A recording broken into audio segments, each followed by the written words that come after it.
While growing up, I was very confident, overconfident on myself.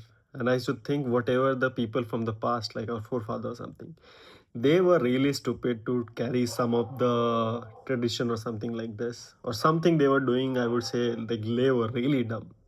But the problem was I was thinking about today's scenarios and matching up with the past scenarios and then coming with solution they have should have done that. But I bet you if I teleport you back into time in that phase, you would have done the same thing. If I would send you in that place, they would think first of all thinking that you are more smarter. No, they were same. The intelligent difference was not much. They were still the same. Our people who did certain thing that was best thing they could come up. So recently I was having a conversation about dowry to a kid, and first of all, I am against dowry. Like, it's a terrible way to get married. You should never do that. Never accept it, never give it as well. So this kid was talking about some relative something, and she was very unhappy. As a girl, she was very unhappy that maybe in future she her family has to give dowry as well. And she was talking about her sister that when she got married, her family has to give a huge bulk of dowry to the guy or something like this.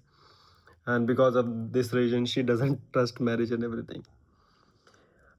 And at that moment, I didn't had the answer like why she has to give that thing. But now when I thought about it, I do have an answer. So the answer is that the girl who got married was not earning anything at that moment, at that time.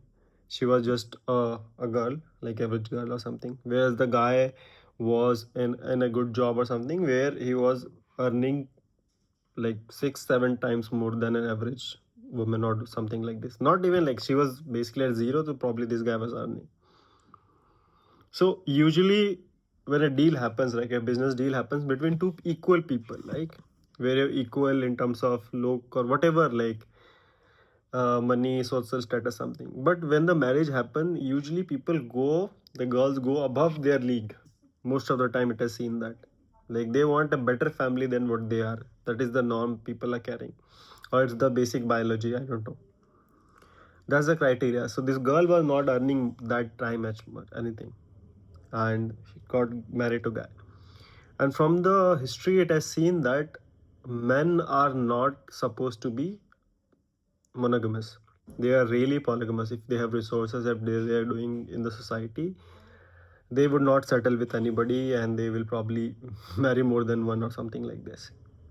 Just to balance that out, people made up with rituals and rules and everything. So dowry was one of the situations where we will limit his other partner making thing, like okay, you will only stick to women just to balance out. You never do that kind of thing which is very natural to you. You suppress that, will suppress you with this amount of wealth or something. You never do that.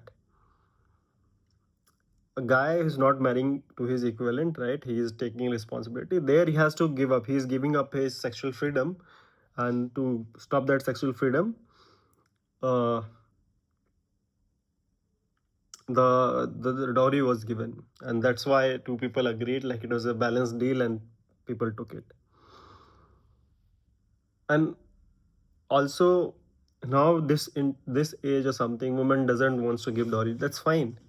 You don't want to give dowry, marry equivalent. If you want 30K or something like this, on marry a guy who wants 30K. If you want 50K, you marry a guy who wants 50K, equally balanced or something like this. You marry your equivalent, then dowry is not the same. And I have seen a lot of families which is doing that, which is a very good example. They don't give dowry and they equivalent marry, but that's very rare. So that girl whom I was talking about, she told like, hey, in the future I will earn money or something. But there is a hypergamy in the female's nature. When the female earns 50K, they want somebody who earns 2 lakhs or 3 lakhs or whatever. Not, they always go for higher.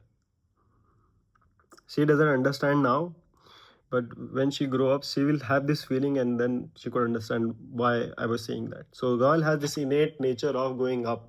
So at that same point, which is she is a kid now agreeing to it, when she will grow older she will do the same thing. So when she earns, she will always want more than that. There, can you give the dowry? So this is the thing. We always think selfishly to the nearby term or something like this. We don't introspect the things in detail. But a lot more time, the things which happened in the past was the best thing they could come up, and that's why that happened. So I hope you get this idea. I'm totally not in support of dowry. I'm just explaining what something happened which might have led to dowry.